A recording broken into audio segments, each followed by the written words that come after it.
He stepped out of his glass tower to close a billion-dollar deal, then froze at the sight of 3 barefoot girls holding a cardboard sign that whispered of a past he tried to forget. Michael Harper, the cold-hearted genius of the business world, had only planned to shake hands with investors that morning. But the words on that sign, "Please help. Hungry," opened a wound he thought was buried. 3 daughters, and one of them had the eyes of Emily, the sister he had lost years before. At that moment Michael realized, this encounter was no coincidence, but an invitation from the past. The city thrummed with relentless energy, its skyline a jagged silhouette against the gray dawn. Traffic snarled through the streets, horns piercing the morning air. Michael Harper stood in the glass-walled lobby of Harper Global, his empire's headquarters, adjusting his cufflinks.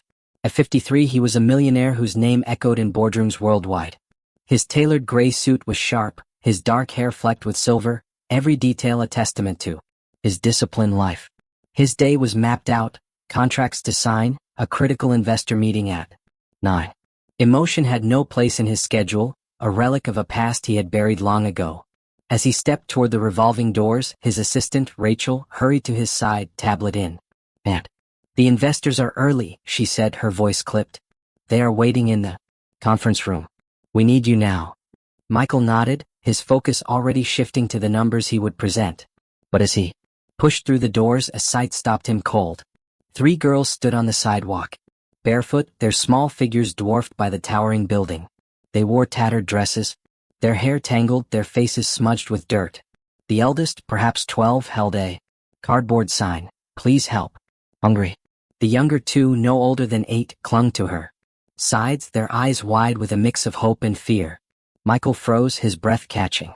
Something about them, their fragile defiance, the way they stood together, stirred a memory he had locked away. His sister Emily flashed in his mind, her face pale in a hospital bed, her hand gripping his before she slipped away 30 years ago. These girls, strangers on a cold sidewalk, carried her echo, their vulnerability, piercing the armor he had built. "Sir?" Rachel's voice cut through, urgent. "The meeting?" "Cancel it," Michael said, his tone sharp but distant. He did not look at her, his eyes fixed on the girls. Rachel blinked, stunned. "Cancel? But the investors?" "Reschedule," Michael said, his voice final. "Tell them something came up. Handle it." Rachel hesitated, then nodded, retreating to make calls. Michael stepped closer to the girls, his polished shoes stark against the gritty pavement. The eldest girl noticed him, her posture tensing, but her brown eyes met his with a quiet strength. "We are not causing trouble," she said, her voice steady despite her trembling hands. "We just need a little help." Michael knelt to their level, ignoring the city's chaos around him. "I am not here to send you away," he said. "What are your names?" The eldest spoke first. "I am Sarah," she said. "These are my sisters Lily and Grace." Michael's gaze softened, studying their faces. Sarah's sharp features, Lily's shy glance, Grace's fidgeting hands, they were so like Emily, whose courage had carried him through their childhood poverty. "Where are your parents?" he asked, his voice gentle but urgent. Sarah's jaw tightened, a flicker of pain in her eyes. "Gone," she said. "Mom died last year. Dad left before I was born. It is just us now." Michael's chest ached, the word gone pulling him back to Emily's funeral, the empty years that followed. He stood, his mind racing. "You cannot stay out here," he said. "It is not safe. Will you come with me? Somewhere warm where you can eat." Lily's eyes widened, hope flickering, but Sarah hesitated, her distrust palpable. "Why do you care?" she asked, her voice low. "People like you do not help people like us." Michael swallowed, the truth too raw to voice fully. "Because you remind me of her. Because I failed her and I cannot fail you. I know what it is like to be hungry," he said instead. "I was once where you are. Let me help you just for today." Sarah studied him, her gaze piercing.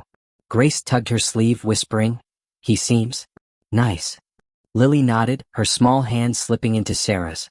Finally, Sarah relented. "Okay," she said. "But we stay together." "Always," Michael said, a promise he felt in his bones. He led them to his Bentley parked at the curb and opened the door. The girls climbed in, their bare feet leaving faint smudges on the leather. Michael followed, ignoring the curious stares of passers-by. His driver, Thomas, raised an eyebrow but said nothing, starting the engine with a quiet hum. Where to, sir? Thomas asked, glancing in the rearview mirror. A diner, Michael said. Somewhere quiet. They need food. As the car pulled into traffic, Michael looked at the girls. Sarah sat upright, her sign folded in her lap, her eyes scanning the car's interior. Lily and Grace huddled close, their small hands clasped. They were strangers, yet their presence felt like a call, a chance to mend a wound he had carried for decades. He thought of Emily, her voice urging him to be better, to care. He had built an empire to escape her loss, but these girls were pulling him back to the heart. He had forgotten. Are you rich? Grace asked suddenly, her voice soft but curious. Michael's lips twitched, the question disarming. I suppose so, he said. But money does not fix everything. Sarah's eyes narrowed, but she said nothing, her silence a challenge. Michael leaned back, his mind churning. He did not know what he was doing, only that he could not walk away. The diner's neon sign appeared ahead, a beacon in the city's gray sprawl.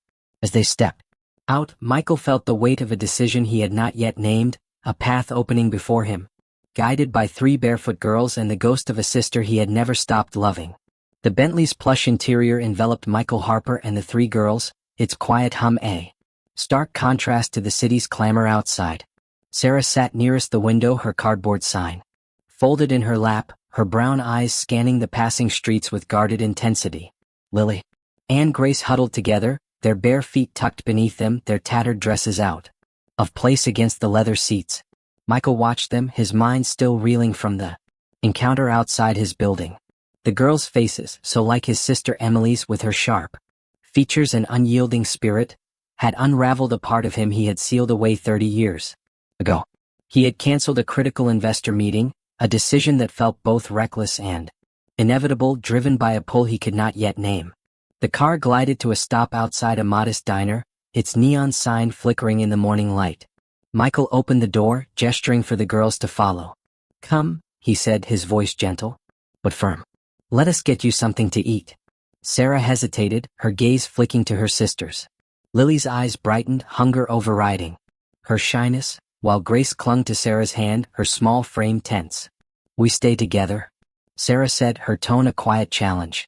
Always, Michael replied, echoing her resolve. He led them inside, the diner's warmth wrapping around them like a blanket. The scent of bacon and coffee filled the air, mingling with the clatter of dishes.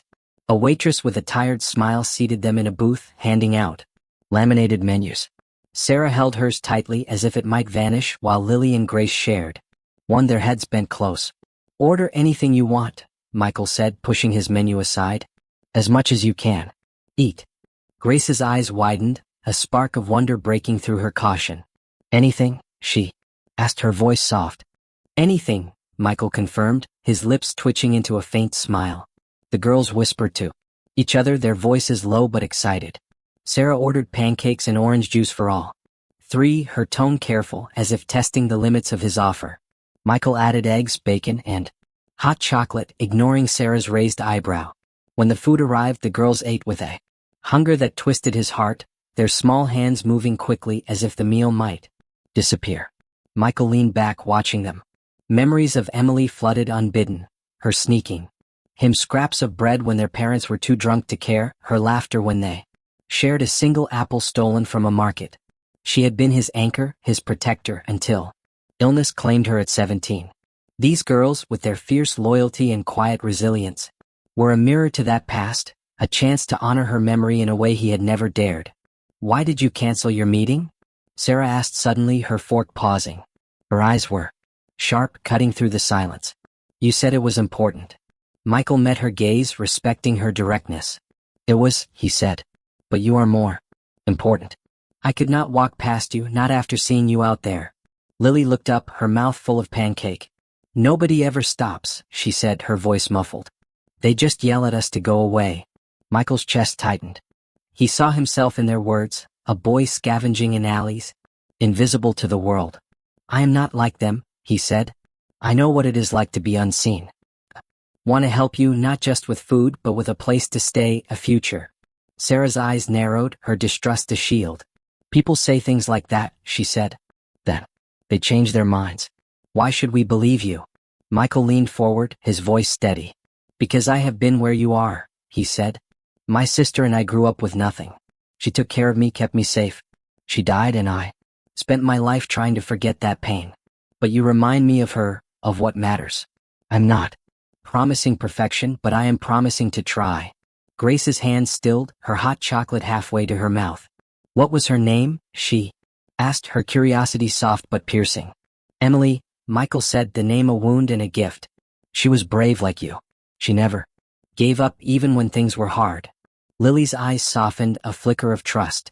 Our mom talked about an Emily, she said. She said she was her cousin. She died a long time ago. Michael froze, his breath catching. Cousin. The word was a spark, igniting a possibility he had not dared to consider. Emily's cousin Jessica had been a constant in their childhood, a fiery girl who shared their struggles. Could Jessica be the girl's mother? The coincidence was staggering, a thread tying his past to their present. Your mother, he said, his voice. Oh, what was her name? Jessica, Sarah said, her tone matter of fact. Jessica Lane. Michael's heart pounded. Jessica Lane. He remembered her, her quick laugh, her stubborn loyalty, her promise to stay in touch after Emily's funeral. He had pushed her away, consumed by grief, building Harper Global to escape the memories. Now her daughter sat before him, barefoot and alone, carrying Emily's spirit in their eyes.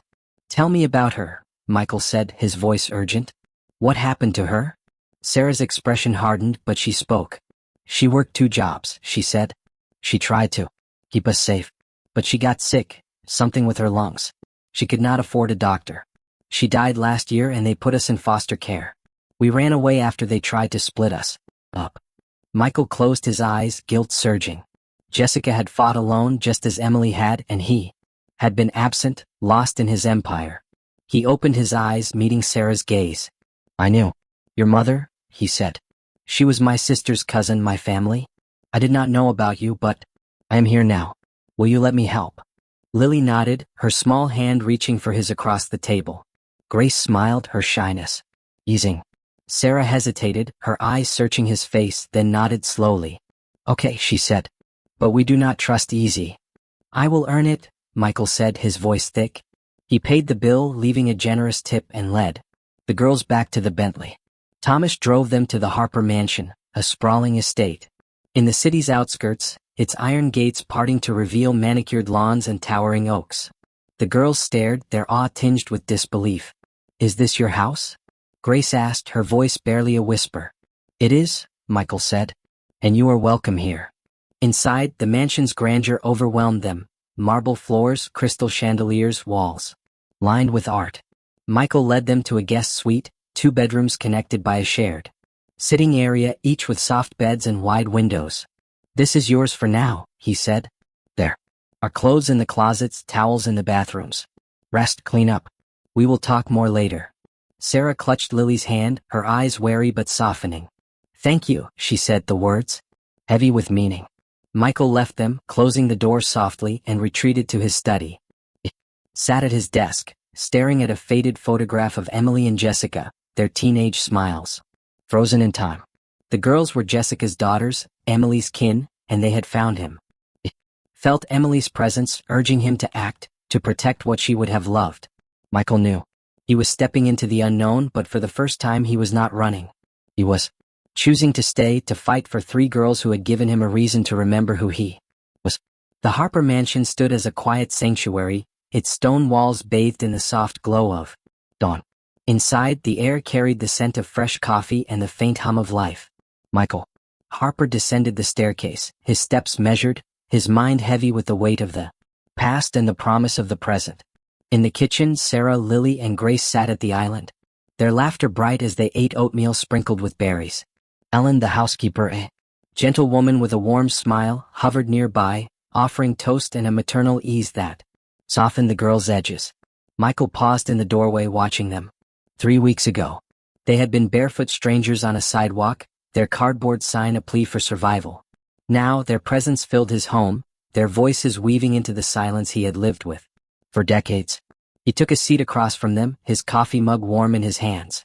Good morning, he said, his voice steady but kind. Did you sleep well? Lily nodded, her green eyes bright. The beds are like clouds, she said, her spoon clinking. Against the bowl. I dreamed about flying.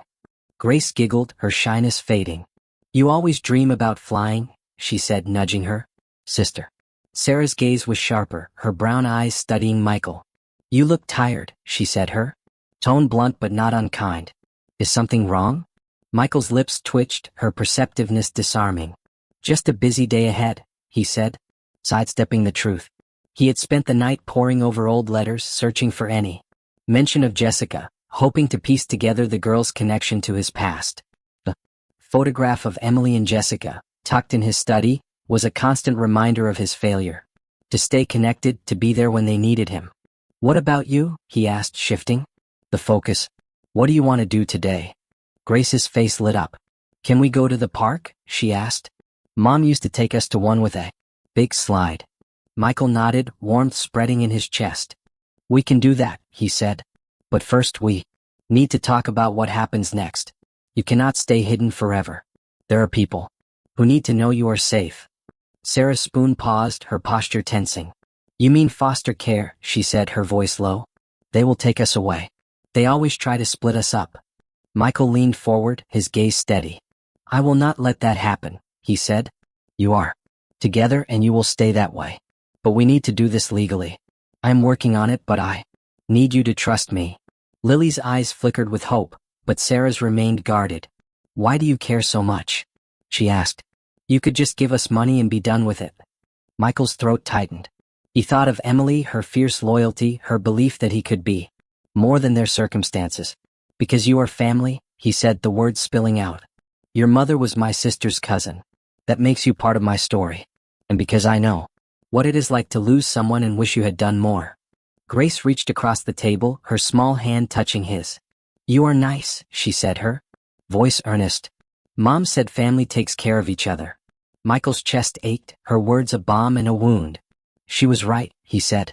And I will take care of you. After breakfast, Michael took the girls to the park, a sprawling green space with winding paths and a playground alive with children. Sarah pushed Grace on a swing, her laughter rare but genuine, while Lily climbed the slide, her energy boundless. Michael sat on a bench watching them, his mind drifting to Emily. She had loved parks, her spirit undimmed, even in their darkest days. These girls, with their resilience and love for each other, were her echo, a chance to protect what she would have cherished. His phone buzzed, pulling him back. It was his lawyer, Diane, her voice tense. We have a problem, she said. Social services knows about the girls. Someone reported seeing 3 children matching their description with you outside your building. They are demanding a meeting tomorrow. If you do not comply, they could push for immediate custody. Michael's jaw clenched, his eyes on the girls. What are our options? He asked, his voice. Oh, Diane sighed. We can file for temporary guardianship, she said. But we need evidence of your connection to them, a letter, a will, anything from their mother. Without it, the state will argue you have no legal standing. Have you found anything? Michael thought of the photograph, the only tangible link to Jessica. Not yet, he said. But the girls mentioned a box their mother kept with letters and pictures. I have an investigator looking for it. Good, Diane said. Find it fast. And be prepared, they will scrutinize your life, your work, your home. This will not be easy. Do what you have to, Michael said. I am not losing them. He ended the call, his mind racing. He thought of Emily, of her strength, her insistence that family was worth fighting for. Sarah, Lily, and Grace were her legacy, and he would not let them slip through his fingers. He joined the girls at the playground, pushing Lily on the swing. While Sarah watched, her arms crossed but her expression softening. You are good at this, Sarah said, her voice quiet. Mom used to push us like that. Michael smiled, a lump in his throat. Emily taught me, he said. She was the best at making things fun even when we had nothing. Sarah nodded, her eyes distant. Mom said Emily was her hero, she said. She told us stories about how they used to make forts out of blankets and pretend they were queens. Michael's heart swelled, the memory vivid. They did, he said. I was the knight always getting into trouble. Grace ran over, her cheeks flushed. Can we make a fort? She asked, her eyes bright. Michael laughed, the sound foreign but welcome. We will, he said. Tonight at the house. Back at the mansion, they built a fort in the living room, draping blankets over chairs and piling pillows inside. The girls giggled, their voices filling the space, and Michael joined them, his usual reserve melting. They ate popcorn and read stories from a book Lily chose, her head resting on his arm. Sarah sat close, her skepticism easing, her presence a quiet acceptance. As the girls drifted to sleep in their fort, Michael retreated to his study. A message from the investigator awaited. They had located Jessica's box in a storage unit downtown, its contents intact. Michael's pulse quickened. It was a lead, a chance to prove his tie to the girls. He felt Emily's presence, her voice urging him forward, and knew he was on the cusp of a truth that would change everything. He looked at the photograph of Emily and Jessica, their smiles a beacon, and vowed to fight for the family he had found, no matter the cost. The Harper mansion glowed under the soft light of dawn, its sprawling grounds a quiet refuge from the city's relentless pulse. Michael Harper stood in the foyer, adjusting his tie, his reflection sharp in the polished marble floor. The house, once a sterile monument to his success, now bore the marks of life, crayon drawings taped to the fridge, a soccer ball by the staircase, the faint echo of laughter from the kitchen. Sarah, Lily, and Grace had been with him for 6 weeks, their presence transforming the mansion into a home. Yet the looming threat of social services cast a shadow, a reminder that their future hung in the balance. Michael entered the kitchen, where the girls sat at the island, eating waffles topped with strawberries. Ellen, the housekeeper, poured milk, her warm presence easing the morning's tension. Sarah looked up, her brown eyes sharp, sensing his unease. "You are dressed fancy," she said, her tone probing. "Are you going somewhere?" Michael took a seat, his coffee mug grounding him. "I have a meeting today," he said, his voice calm but deliberate. "With people who need to know you are safe. I am working to keep you here, but it is complicated." Lily's fork paused, her green eyes wide. "Are they going to take us?" she asked, her voice small but steady. Michael's chest tightened. He reached across the table, resting a hand on hers. "I will not let that happen," he said. "You are staying together and you are staying with me. But I need your help.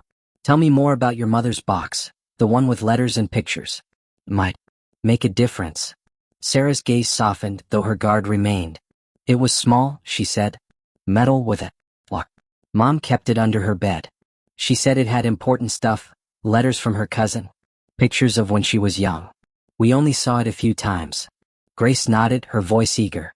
"There was a picture of 3 people," she said. "Mom said it was her cousin, and a boy. She called him her brother."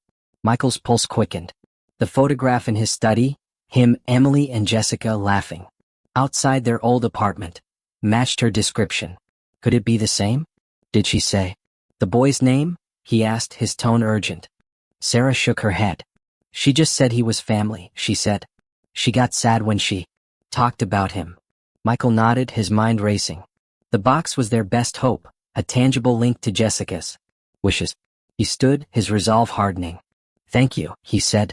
"That helps. Now finish your breakfast. Ellen will take you to the library today.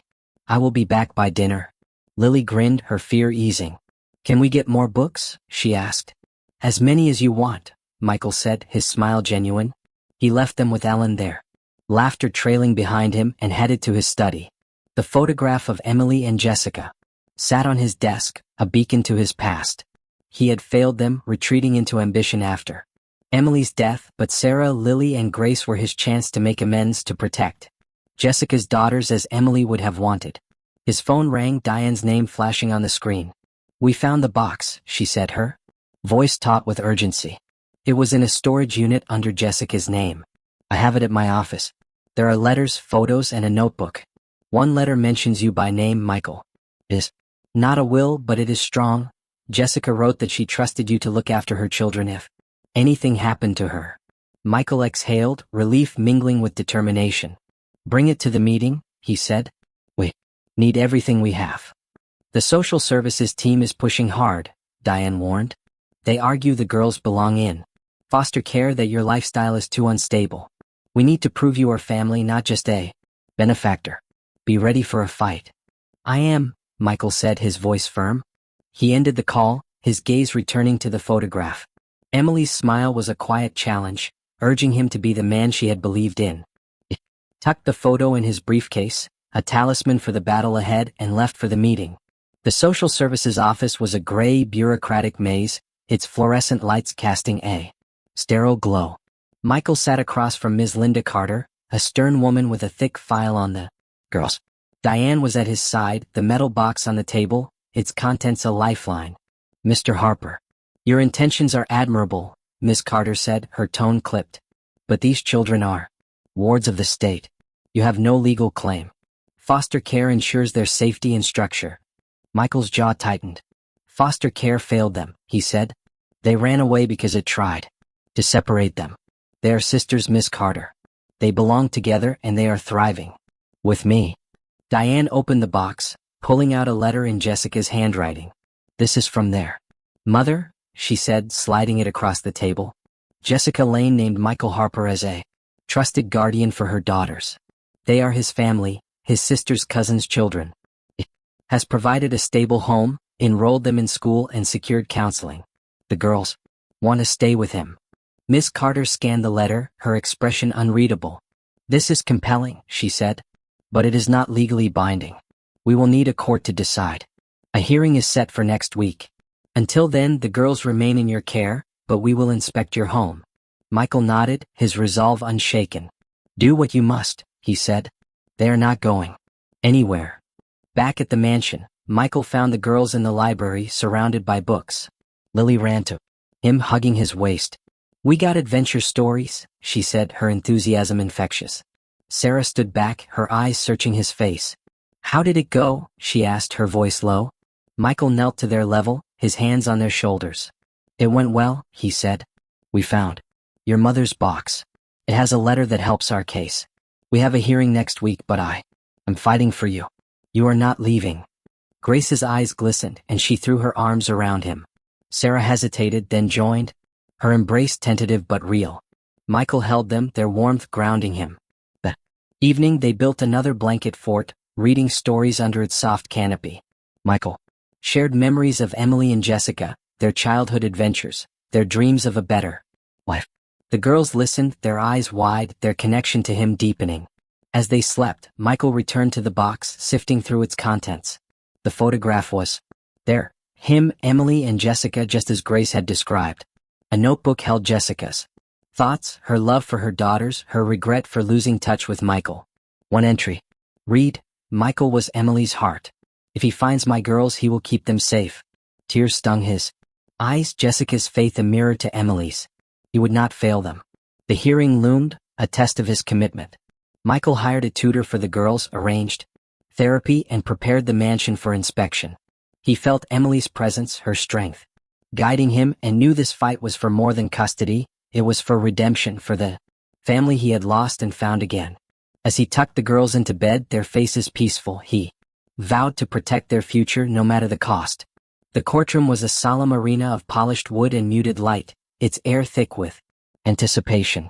Michael Harper sat at the petitioner's table, his charcoal suit crisp but his hands clasped tightly to steady his nerves. Across the room, Ms. Linda Carter, the social services representative, adjusted her notes, her expression a mask of professional duty. Sarah, Lily, and Grace sat in the gallery, their new outfits, navy for Sarah, yellow for Lily, pink for Grace, bright against the somber benches. Their brown and green eyes followed Michael, a blend of trust and anxiety in their gazes. He offered a subtle nod, a silent promise, "I will keep you safe." 10 months had passed since Michael had seen the 3 barefoot girls outside his building, their cardboard sign a desperate plea that had unraveled his carefully ordered life. In that time, the Harper mansion had transformed from a cold fortress into a home filled with the girls' laughter, their books stacked on every surface, their soccer games in the garden. Michael had scaled back at Harper Global, delegating leadership to be there for homework, bedtime stories, and quiet moments that mattered. Sarah, Lily, and Grace were no longer strangers, they were his family, a bridge to Emily and Jessica whose memories he had carried in silence for decades. This hearing would decide their future, and the weight of it pressed against him like a gathering storm. The judge, a man with a lined face and steady gaze, took his seat. "We are here to determine the guardianship of Sarah, Lily, and Grace Lane," he said, his voice resonant. "Mr. Harper seeks permanent custody. Ms. Carter represents the state. Let us proceed. Ms. Carter stood, her tone measured but firm. Your Honor, Mr. Harper's wealth is undeniable, but his life as a corporate leader is demanding, she said. Children require consistency, emotional availability, a structured environment. Foster care, while imperfect, offers oversight and stability. Mr. Harper's connection to the girls is distant, based on a non-binding letter from their mother. The state believes their needs are best met within our system. Diane, Michael's lawyer, rose, her voice clear and confident. Your Honor, Michael Harper has provided a loving, stable home for 10 months, she said. He has enrolled the girls in school, secured therapy, and fostered their sense of belonging. A letter from their mother, Jessica Lane, found in her personal effects, explicitly names Michael as a trusted guardian. Jessica was his sister's cousin, making him family. The girls have thrived under his care, and they wish to remain with him. Returning them to foster care would be traumatic and unnecessary. The judge nodded, his eyes on a folder containing Jessica's letter. I have reviewed the evidence, he said. Mr. Harper, please speak. Why should this court grant you custody? Michael stood, his heart pounding but his voice steady. He looked at the girls, their small hands clasped, then back at the judge. I spent my life running from my past, he said. My sister, Emily, and Jessica, the girl's mother, were my family when I had nothing. Emily died young, and I lost Jessica in my grief, building an empire to escape the pain. I did not know about Sarah, Lily, and Grace until they stood outside my building, barefoot and hungry. They reminded me of Emily, of her strength, her heart. He paused, his throat tight. I failed Emily by not saving her. I failed Jessica by not being there. I will not fail her daughters. They have changed me. I'm home for them, helping with math, reading stories, teaching them to plant seeds. They are not a project or a duty. They are my family and I love them. I ask you to let them stay, to let us build the life Jessica wanted for them. The courtroom was silent, his words settling like a tide. Sarah's eyes glistened, her fingers tightening around Lily's. Grace leaned forward, her small frame trembling with hope. Carter's resolve wavered, her notes untouched. The judge turned to the girls. Sarah, Lily, Grace, he said, his tone gentle. Would you like to speak? Sarah stood, her navy dress catching the light, and walked to the stand, her sisters close behind. We were alone before Michael, she said, her voice strong despite her nerves. We're scared, hungry, running from foster homes that tried to split us up. Now we have a home. He teaches us things, listens to us, makes us feel safe. He talks about our mom and Emily like they are still here. We want to stay with him. Lily nodded, her yellow dress bright. He is kind, she said. He reads to us and helps us with school. He is our family now. Grace's voice was soft but clear. I do not want to be afraid anymore, she said. With Michael, I am not. The judge's expression softened, but he remained composed, dismissing the girls to their seats. The hearing continued with testimony from Ellen, who spoke of the girls' joy, and their therapist, who praised their emotional growth. Miss Carter's final argument leaned on protocol, but her conviction faltered. The judge called a recess, promising a ruling by the afternoon. Michael and the girls waited in a quiet hallway, sharing a bench. Lily swung her legs, her sneakers tapping the floor. Will we get to stay? She asked, her voice small. Michael rested a hand on her shoulder, his touch steady. I believe we will, he said. But no matter what, I'm not giving up on you. You are my girls. Sarah leaned against him, a rare gesture of trust. Grace slipped her hand into his, her warmth a quiet anchor. Michael thought of Emily, of her fierce belief in family, and of Jessica, whose letter had been a lifeline. The storage unit had yielded more than the letter. A notebook filled with Jessica's hopes for her daughters, her memories of Emily, her regret for losing Michael. One entry read, Michael was Emily's strength. If he finds my girls, he will love them as his own. It had swayed Diane, and Michael prayed it would sway the judge. The court reconvened, and the judge's voice cut through the tension. This case is about more than legalities, he said. It is about where these children belong. Mr. Harper, you have shown extraordinary commitment. Sarah, Lily, Grace, your voices are powerful. Based on Jessica Lane's letter and the evidence of your care, I grant temporary guardianship to Mr. Harper with a review in 1 year. Prove this is their home and it may become permanent. Michael exhaled, relief flooding through him. The girls rushed to him, their arms wrapping around him in a fierce embrace. Sarah's eyes shone with tears, Lily's laughter rang out, and Grace clung to his hand, her smile radiant. They left the courtroom, the city's noise a distant hum, and drove home, the Bentley filled with their chatter, a soccer ball rolling in the back seat. That evening they celebrated in the garden, the air warm with summer's promise. Ellen had baked a cake, and the girls decorated it with colorful icing, their giggles filling the space. Michael watched them, his heart full. They sat under a canopy of stars, Lily pointing out constellations, her book open in her lap. "Do you think Mom and Emily are watching?" she asked, her eyes on the sky. Michael followed her gaze, a lump in his throat. "I know they are," he said. "They are proud of you, and they are grateful we found each other." Grace nestled against him, her voice soft. "You are our family now," she said. Sarah nodded, her guard finally down. "Thank you," she said, the words heavy with trust. Michael held them close, their warmth a promise kept. Over the next year, the mansion became a true home. Sarah excelled in school, her confidence growing. Lily's curiosity bloomed, her books piling high. Grace's shyness faded, her laughter a constant melody. Michael launched a foundation in Emily and Jessica's names, supporting runaway children, ensuring no one faced the streets alone. The one-year review came and the judge granted permanent guardianship, sealing their bond. One spring evening they hosted a garden party, the lawn alive with the girls' friends. Ellen baked cookies and Michael joined the games, his laughter genuine. As dusk fell, Sarah handed him a daisy, echoing Emily's old habit. "Make a wish," she said, her smile bright. Michael twirled the flower, his eyes on the girls. "I already have everything I need," he said, pulling them close. They stood together, a family forged by choice, Emily's spirit a light in their shared future. Michael had lost her, but in Sarah, Lily, and Grace he had found redemption, a legacy of love that would endure.